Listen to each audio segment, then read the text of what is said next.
이스라엘 백성이 하나님을 떠났어요. 애굽에서 노예 생활하던 그들을 하나님이 크신 능력으로 정말 역사상 최고의 기적으로 건져내셨는데, 이스라엘 백성은 그런 걸 생각지 아니하고 우상에게 달려가기에 바빴습니다. 그래서 그들은 결국에는 하나님의 심판을 받게 되는데, 그 심판은 이스라엘이 그 멸망에서 없어지라고 주신 심판이 아니고, 그들이 새롭게 되고 이 연단의 기간을 통해서 다시 새로 태어나 하나님의 사명을 감당하는 자가 되라는 뜻의 하나님이 징계의 매로 이해될 수가 있습니다. 예루살렘 성전은 이제 폐허가 되고 백성들은 바벨론 포로로 잡혀갔습니다. 근데 하나님이 그들에게 새로운 회복과 또 구원의 약속을 하고 있어요. 예루살렘은 폐허가 되고 시드기야 왕은 눈이 뽑혀가지고 손에 사슬을 하고 끌려갔습니다. 얼마나 처량했겠어요? 소망이 보이지 않고. 이스라엘이 또다시 독립을 할 수 있을까? 또다시 옛날의 영광을 누릴 수 있을까? 참 이런 희망이 다 사라져 갑니다. 그런데 하나님께서 다시 이들을 살릴 것이다. 다시 너희를 해방시킬 것이다.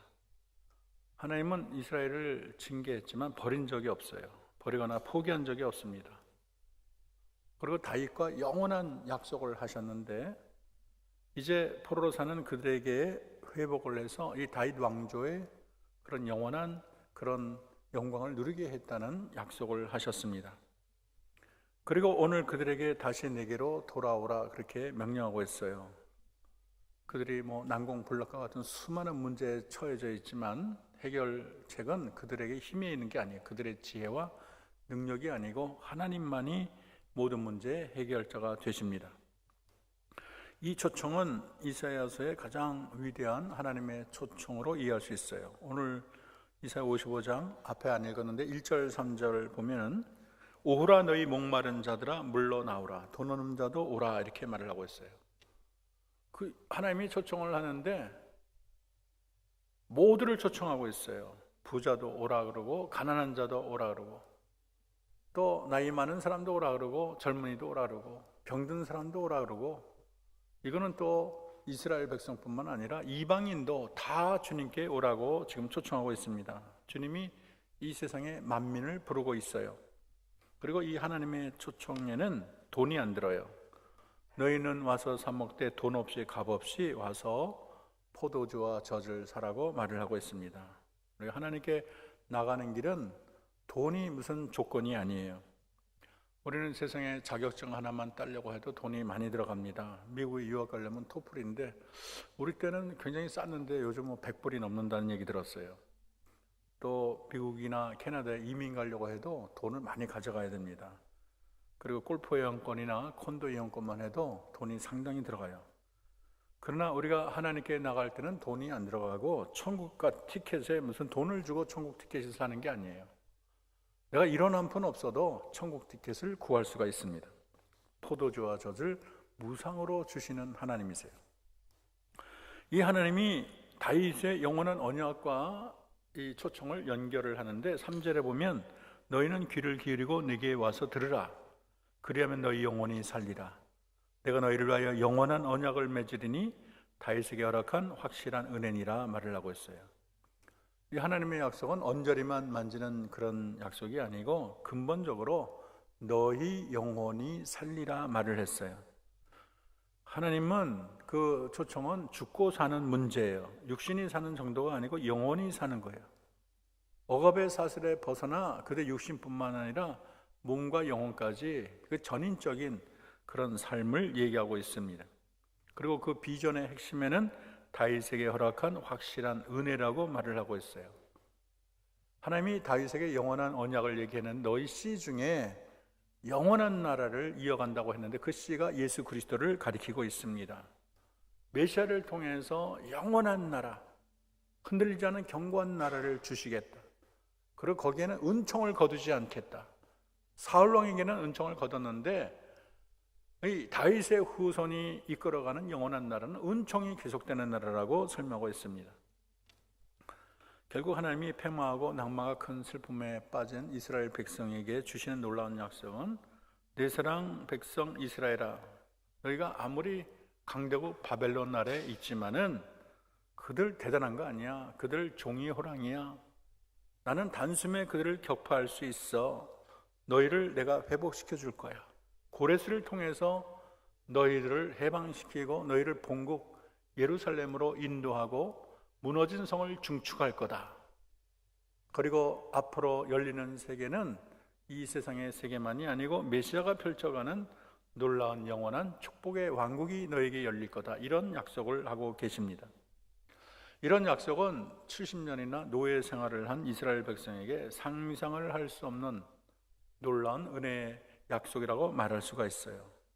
저는 이 놀라운 축복이 이 자리에는 저와 여러분에게 임하기를 바랍니다. 우리가 놀라운 회복과 또 구원의 약속의 주인공이 되기 위해서 세 가지를 오늘 본문에 의지해서 정하려고 합니다.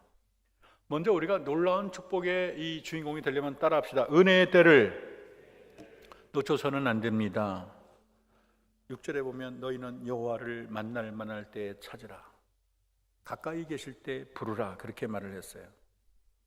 이 세상에 범사에는 때가 있어요. 여러분 전도서 3장에 보면 천하의 범사의 기한이 있고 모든 목적이 이룰 때가 있다. 심을 때가 있고 그 다음에 거둘 때가 있고 세울 때가 있고 부술 때가 있고 이런 때를 계속 얘기하고 있습니다. 근데 오늘 말씀은 여호와를 만날 만할 때가 있다. 우리 주님이 가까이 계실 때가 있다. 어떤 학생이 말을 하기를 하나님이 온 우주에 충만하신데 아니 계신 곳이 없는데 무슨 가까이 있고 먼 게 있는 게 그게 말이 되느냐, 그런 질문을 하는 학생이 있어요. 좋은 질문입니다. 하나님께서 존재론적으로는 온 우주에 가득하세요. 하나님의 영이 아니 계신 곳이 없어요. 나는 온 우주에 충만하지 아니하냐, 그렇게 하나님이 말씀했어요. 하나님은 저 별에도 계시고 바다에도 계시고 땅 속에도 계셔요. 심지어는 에베레스트 한 가장 높은 산 꼭대기에도 계십니다. 우리의 마음에도 주님이 와 계셔요. 그런데 공간적으로 물리적으로는 이 말이 맞지만 관계상으로는 다 달라요. 멀리서 하나님을 팔짱기고 바라보는 그런 사람이 있는가 하면 하나님이 품에 안고 다니고 손바닥에 올려놓고 늘 바라보는 자가 있는 것입니다. 또 하나님이 우리의 심령까지 와 있다. 그를 우리 하나님의 성령의 내주 이런 용어를 씁니다. 근데 내 안에 계신 주님과 나의 관계가 다 너무나 달라요. 어떤 사람은 늘 하나님께 늘 기도하고 매달리고 또 모든 것을 하나님께 의논하고 하나님과의 관계가 보통 사이가 아닌 거예요. 근데 어떤 사람은 내 안에 있는 하나님을 근심케 하고 하나님과 점점 멀어져서 내가 세상으로 나가니까 이 하나님의 소리가 잘 안 들려요. 점점 작아지게 되는 것입니다. 그래서 이 데살로니가 5장 19절 성령을 소멸하지 말며, 에베소 4장 30절 성령을 근심하게 하지 말라, 그렇게 말을 하고 있어요. 정말 이 세상에는 은혜의 때가 많이 있고 성경은 은혜의 때에 대해서 여러 가지 설명을 합니다. 여러분, 하나님이 우리를 향해서 두 팔 벌릴 때가 있다는 거예요. 로마서 10장 21절 이스라엘에 대하여 이르되 순종하지 아니하고 거슬러 말하는 백성에게 내가 종일 내 손을 벌렸노라. 하나님이 두 손을 벌면서 내게로 오라, 그렇게 하소연할 때가 있다는 거예요. 또 하나님이 암탉같이 우리를 품으려 할 때가 있다는 거예요. 마태복음 23장 37절 예루살렘아 예루살렘아 선지자를 죽이고 내게 파송된 자를 돌로 치는 자여, 암탉이 새끼를 날개에 품은 같이 내가 너희를 모려고 한 일이 몇 번이냐, 그러나 너희가 원하지 아니하였도다 말을 하고 있습니다. 심지어 우리 주님은 우리의 마음 문에 이렇게 놓고 하는 경우가 있어요. 요한계시록 3장 20절 볼지어다 내가 문 밖에 서서 두드리노니 누구든지 내 음성을 듣고 문을 열면 내가 그에게로 들어가 그와 더불어 먹고 그는 나와 더불어 먹으리라. 내 마음을 놓고 할 때 내 문을 열어줘야지. 꼭 닫고 있으면 주님이 내 마음에 들어올 수가 없는 거예요. 또 역사적으로 보면 영적 부흥의 시대가 있고 하나님의 성령을 물 붓듯이 부어줄 때가 있어요. 사도행전 2장 33절 하나님이 오른손으로 예수를 높이심에 그가 약속하신 성령을 아버지께 받아서 너희가 보고 듣는 이것을 부어주셨다. 성령을 부어줬다는 거예요. 사도행전 10장 45절 베드로와 함께 온 할례 받은 신자들이 이방인들에게도 성령 부어주심으로 말미암아 놀라니 그렇게 말해요. 성령이 꼭 이스라엘 백성만이 아니고 이방인에게도 하나님이 부어주셨다는 거예요. 성령의 역사가 얼마나 강한지 120문도가 기도했더니 다 방언이 임했어요. 다 알아듣지 못하는 말로 하늘의 말을 또 이 세상의 방언을 얘기하고 있습니다. 그 베드로가 또 전도를 하면 3,000명이 돌아왔어요. 은혜의 때가 있다는 것을 분명히 말하는 게 고린도후서 6장 2절, 가라사대 내가 은혜 베풀 때에 너를 듣고 구원의 날에 너를 도왔다 하셨으니 보라 지금이 은혜 받을 때요 보라 지금이 구원의 날이로다. 여러분, 은혜의 때가 있고 구원의 때가 있고 만날 때가 있어요. 하나님이 가까이 계실 때가 있어요. 우리가 은혜의 때 은혜 받는 것이 중요하고 하나님 가까이 계실 때 하나님을 부르는 게 중요해요. 하나님이 찾을 만할 때 하나님을 만나는 것이 중요합니다. 우리가 노아의 홍수를 보면 노아가 얼마나 오랜 세월 배를 만들었나요? 그냥 이 동네 사람, 그 주변 사람은 다 노아를 참 정신이장자로 생각을 했어요. 저 할아버지 저렇게 큰 산더미만한 배를 뭐하러 만드냐? 저 큰 배 만들어 갖고 뭐 하겠다는 거냐? 거기다 보면은 건초를 가져가고 동물을 가져가고 더 정신이 없는 거예요. 노아의 아내만 해도 얼마나 이해가 안 가겠어요.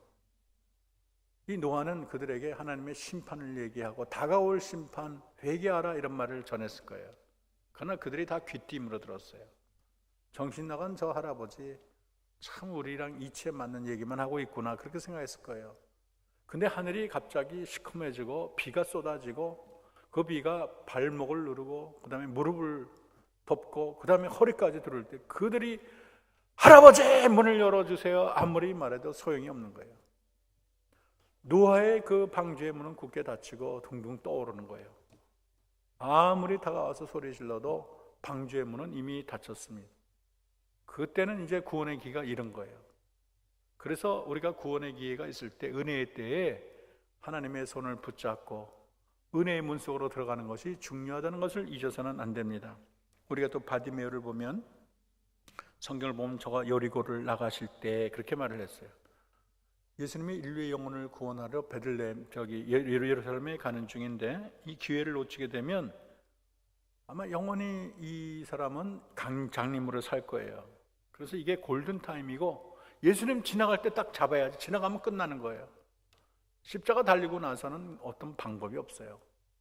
그랬더니 예수님께 나아가서 다윗의 자손 예수여 나를 불쌍히 여기소서. 사람들은 조용히 하라 그래도 다윗의 자손 예수여 나를 불쌍히 여기소서. 예수님의 눈길을 끌었고 무엇을 원하느냐? 눈뜨기를 원합니다. 그의 장님으로 됐던 눈이 새로 보게 되는 역사가 나타났습니다. 은혜의 주님이 다가올 때 그 주님을 만나고 그 주님 앞에 나가는 게 중요해요. 예수님 오편에 강도 있잖아요. 그 강도가 얼마나 나쁜 짓을 많이 했으면 십자가형을 줬겠어요. 십자가형은 이 세상에 최고로 극악한 죄인에게 내리는 형입니다. 근데 이 평생 못된 짓을 많이 했는지 십자가형을 받은 이 오른편 우편 강도는 그 옆에 예수님이 있었어요. 만약에 날짜가 달랐다면 그는 영원히 불타는 지옥에 떨어졌을 거예요. 그리고 예수님이 있어도 대화할 거리가 넘었더라면 아무런 방법을 쓰지 못했을 겁니다. 근데 예수님이 바로 옆에서 자기가 대화를 나눌 수 있는 거리에 있었어요. 예수여 당신의 나라 갈 때 나를 기억하소서. 예수님이 말하기를 오늘 내가 나와 함께 낙원에 있으리라 그렇게 말을 했어요. 그는 이 놀라운 구원의 기회를 잘 포착해서 지옥의 불두덩이에 들어가기 바로 얼마 전에 천국으로 비상하는 놀라운 은혜를 입었습니다. 그러므로 구원의 날 구원받고 은혜의 날 은혜 받는 것이 중요하고 기회 주실 때 기회를 잘 잡는 것이 중요합니다. 베풀 수 있을 때 베푸는 게 중요하고 우리가 하나님이 돈을 주실 때 주를 위해 쓸 줄 알아야 되고 건강을 주실 때 주를 위해 헌신하는 것이 중요합니다. 전도도 마찬가지예요. 지금 전도하실 때 전도하는 게 중요해요. 말씀 전하는 이 순간이 마지막이라 생각하고 전해야 되고 이 말을 듣는 저 사람도 지금이 마지막이다 이런 생각을 해야 됩니다. 제가 빌리그레함 엑스플로 74 때 여의도에 갔었는데 그때 한 100만이 모였다 그래요. 근데 그분은 올토콜링이라고 그래서 제단 앞에 새신자 초청을 합니다. 항상 초청을 해요. 예수 믿기로 마음먹은 사람 앞으로 나오십시오. 제가 기도해 드리겠습니다. 다 나와. 나를 따라하십시오. 예수는 나의 구원이십니다. 내 죄를 용서하시고, 이렇게 하는 게 이제 올토콜링이에요.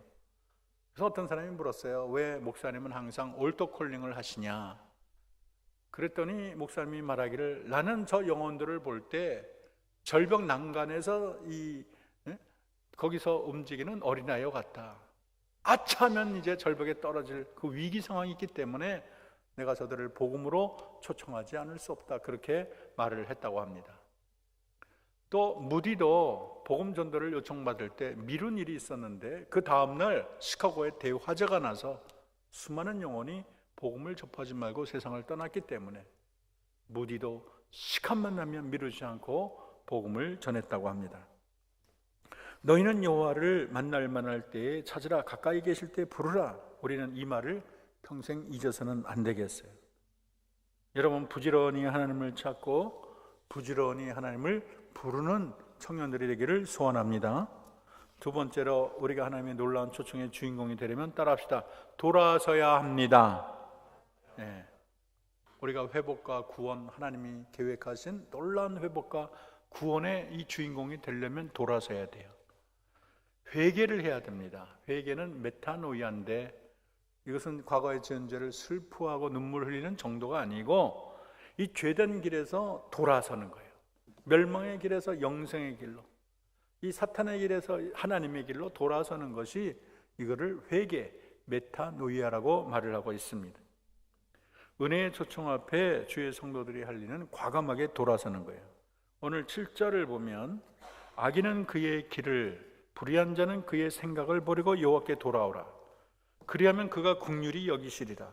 우리 하나님께 돌아오라. 그가 너그럽게 용서하시리라.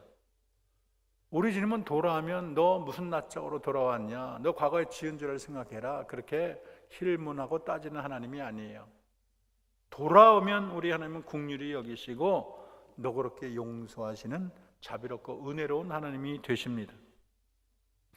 이스라엘이 우상을 섬긴 죄악으로 70년 동안 포로 생활, 얼마나 기진맥진하겠어요.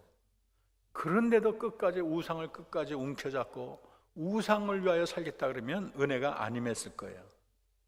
돌아서는 게 중요합니다. 어째서 우리가 이런 고난과 시련을 당해야 되나 스스로에게 질문할 줄 알아야 돼요. 악인의 길을, 불의의 길에서 돌아서는 게 중요합니다. 사도 바울은 육신을 좇는 자는 육신의 일을, 영을 좇는 자는 영의 일을 생각하나니 육신의 생각은 사망이요 영의 생각은 생명과 평안이라고 말을 했습니다. 요즘에는 생각의 자유가 있다, 표현의 자유가 있다 그러면서 참 많은 사람들을 그렇게 타락의 길로 이끌는 경우가 많이 있어요. 분명한 육신적인 생각은 사망이라는 거예요. 하나님과 원수가 됩니다. 우리가 불의하고 음란하고 추한 생각에서 돌이켜 높고 거룩하고 의의 길을 걸어야 되겠습니다. 윤동주 시인이 서시에 하늘을 우러러 한 점 부끄러움이 없기를, 이런 시를 줬어요. 우리도 뼛속까지 순수하기 위하여 우리는 우리 자신을 위해서 늘 최선을 다하고 자신을 하나님의 말씀에 비추어 바라볼 줄 알아야 되겠습니다. 무엇보다도 교만과 혈기가 제일 힘들어요. 죽을 때까지 가는 게 교만의 병, 혈기의 병. 교만을 없애고 혈기를 없애야 되겠습니다. 탐욕의 죄를, 게으름의 죄를 버려야 되겠어요. 또 세상을 하나님보다 사랑하는 것도 죄입니다.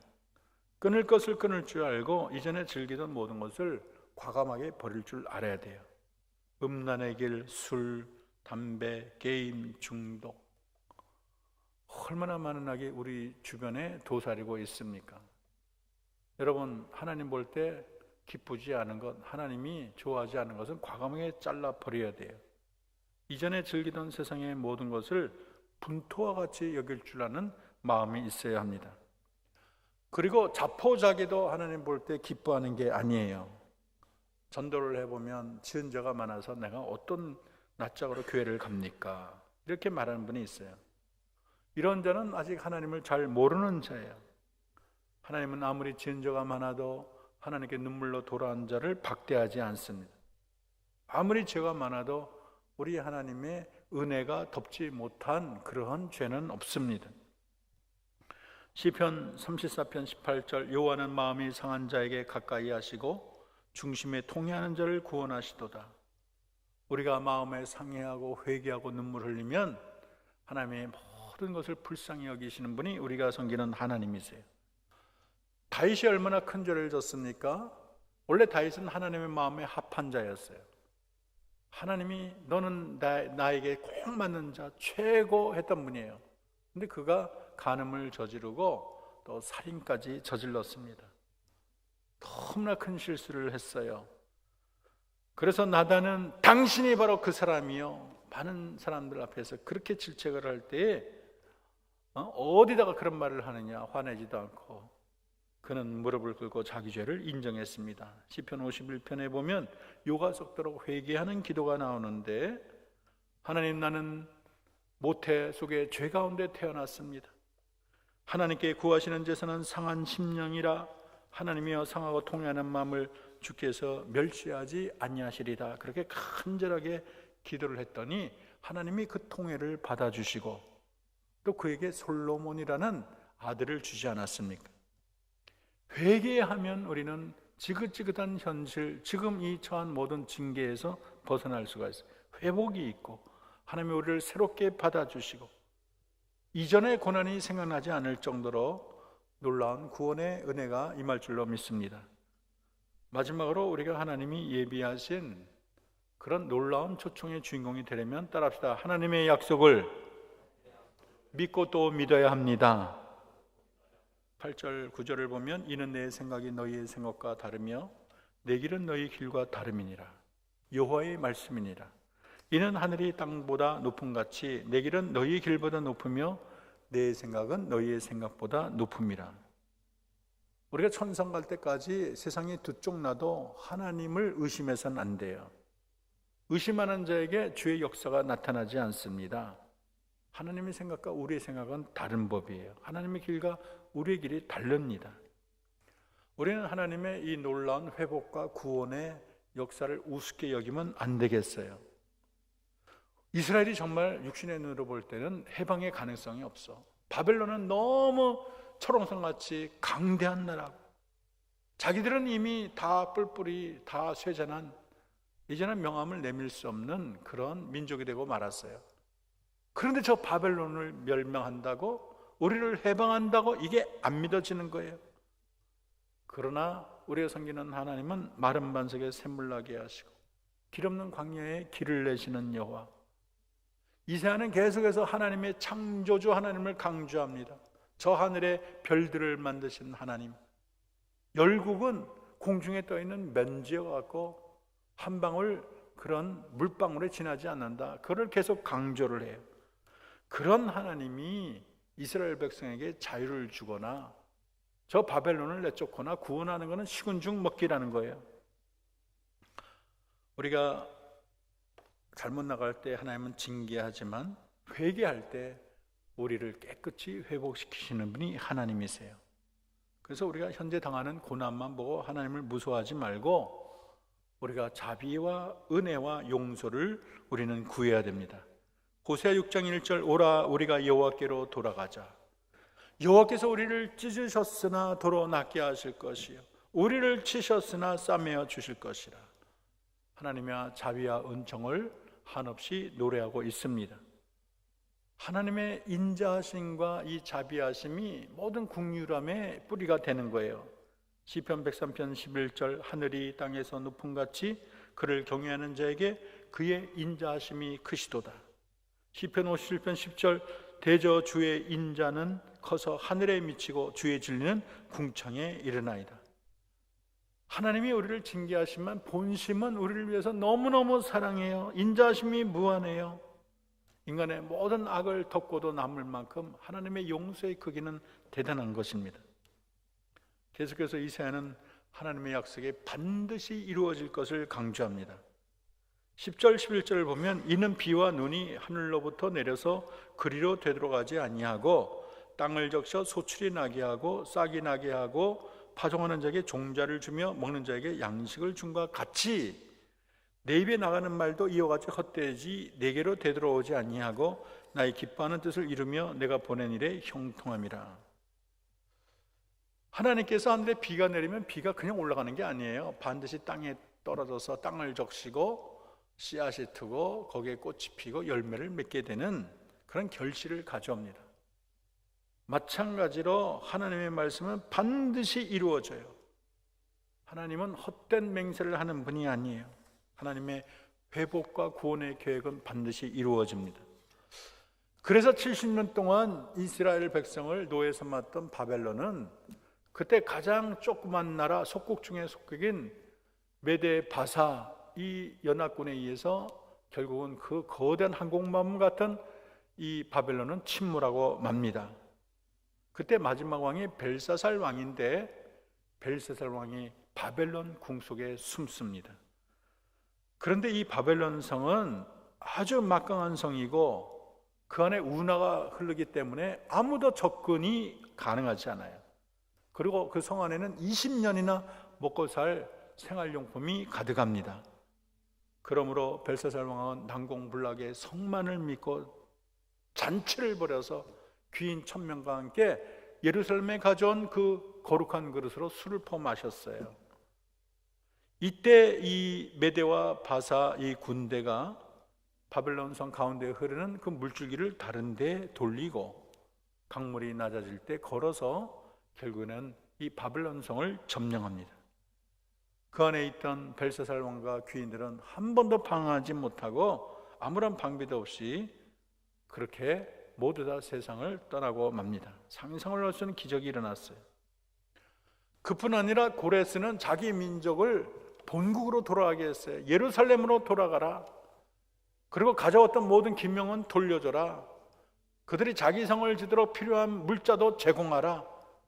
어떻게 이방인인 고레스가 이스라엘에게 이렇게 크고 놀라운 명령을 할 수 있을까? 정말 통쾌하기 그지없습니다. 그뿐 아니라 궁극적으로 성경에는 이스라엘 회복뿐만 아니라 이사야 3장에 나온 하나님과 이스라엘과 맺은 영원한 언약, 다윗과의 확실한 은혜가 이루어집니다. 고레스가 이스라엘 백성을 바벨론으로 건진 것처럼 하나님은 그리스도를 보내어 죄와 사망의 권세 아래 있던 수많은 백성들을 영원한 나라로 인도하게 된 것입니다. 이 메대와 바사를 통해서 자기 민족을 구하리라고는 상상을 못했는데 마찬가지로 예수 그리스도를 세상에 보내어 만민을 구한다는 건 상상했도 못한 그 놀라운 방법으로 하나님은 용서와 은혜의 역사를 써가고 있는 것입니다. 우리 청년들도 참 인생이 살기가 쉽지가 않아요. 경쟁에 살아남기가 쉽지 않고 요즘 집 마련하는 거, 직장 모든 게 쉽지가 않습니다. 어떤 학생은 깊은 터널이 너무 오래되는 경우도 있어요. 그러나 분명한 것은 모든 열쇠는 하나님께 있습니다. 하나님이 여러분에게 놀라운 회복과 구원의 계획을 가지고 계십니다. 하나님은 오늘 사는 여러분에게 너희는 여호와를 만날 때에 찾으라. 가까이 계실 때 그를 부르라. 지금 명령하고 계셔요. 우리 하나님은 죄를 심판하는 하나님이지만 근본적으로 자비와 긍휼로 가득 차 있어서 우리 하나님 용서하기를 즐겨하시고 그리스도 보혈이 지울 수 없는 죄악의 얼룩은 존재하지 않는 것입니다. 그러므로 여러분 하나님을 만날 때 찾아야 되고 가까이 계실 때 주님을 꼭 붙들어야 되겠습니다. 주님이 은혜의 기회를 주실 때 주님을 붙잡아야 돼요. 회개의 기회를 줄 때 회개해야 돼요. 어떤 학생은 차라리 죽고 말지 그러면서 수면제 같은 거 먹는 사람이 있어요. 조영기 목사님이 너무 힘드니까 나 세상 이제 그만 살아야겠다 그러는데 갑자기 불바다가 된 세계를 보여주세요. 너 저 세계에 떨어져도 좋으냐 그랬더니 회개했다는 말을 들었어요. 여러분 세상을 도피하는 게 방법이 아니에요. 모든 것을 해결할 수 있는 하나님을 의지하는 게 중요합니다. 주님이 물질에 축복 줄 때 줄 위에 쓸 줄도 알아야 되고 건강 주실 때 헌신할 줄 알아야 되고 오늘 내게 주신 하루하루를 귀하게 사용할 줄 알아야 되는 것입니다. 저는 이 말씀이 하나님이 우리 민족에게 주신 말씀이라고 믿어요. 그 옛날 70년 동안 바벨론의 포로 생활을 한 이스라엘에게 하나님의 놀라운 회복과 구원의 영광의 미래를 보여준 것처럼, 그리고 내 사랑하는 자야, 하나님이 가까이 계실 때 하나님을 붙들어라, 현재 모든 죄악에서 돌아서라, 놀라운 회복과 구원의 하나님을 믿고 또 믿으라, 이렇게 말을 한 것처럼 우리 민족의 역사가 그래요. 일제 35년 6.25 얼마나 힘들었나요? 우리 부모님 세대가 그렇죠. 그리고 남북이 갈라져서 북녘에 사랑하는 부모 또 형제자매를 두고 온 자가 얼마나 많습니까? 그러나 하나님은 우리 민족을 절대 버리지 않고 말세지말에 우리 민족을 사용할 줄로 믿습니다. 우리 민족을 제사장의 나라로, 은혜의 통로로, 말세 시대 때 우리 민족을 영적인 지도자로 놀라운 비전을 보여주시고, 하나님을 가까이 할 때 하나님을 부르라, 현재 모든 죄악에서 돌아서라, 놀라운 회복과 구원의 하나님을 믿어라, 우리 모두에게, 이 민족에게 주님이 말씀하는 줄로 믿습니다. 분명히 우리 민족에게 놀라운 회복이 있을 거예요. 갈라진 두 민족이 이제는 하나로 합치게 될 줄로 믿습니다. 무너진 예루살렘이 옛날에 건축된 것처럼 북한에 무너진 장대현 교회, 산정현 교회, 신의주 제일교회 같은 북한의 성전들이 다시 수축되고, 그때는 우리 한영교회도 북한에 교회를 세우게 될 것입니다. 대한민국의 영적인 지도자로 하나님이 면류관의 보석처럼 하나님이 사용하게 될 것입니다. 저는 여러분의 청년들이 비전을 가지고 또 하나님을 위한 열정을 가지고 우리 한영교회를 위해서, 이 나라, 이 민족을 위해서 여러분 기도하고 여러분의 모든 삶 가운데 하나님의 복과 은혜가 임하기를 기도합니다. 기도하겠습니다. 자비와 은혜의 하나님, 감사합니다. 이 시간 주를 예배하는 이슬 같은 주의 청년들, 이 나라, 이 민족 전체가 하나님의 손안에 있습니다.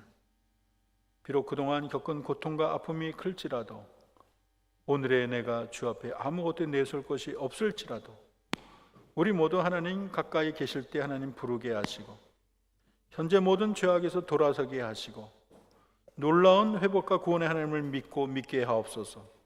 우리 모두 주님의 놀라운 회복과 구원의 역사의 주인공이 되게 하옵소서. 예수님의 이름으로 기도합니다.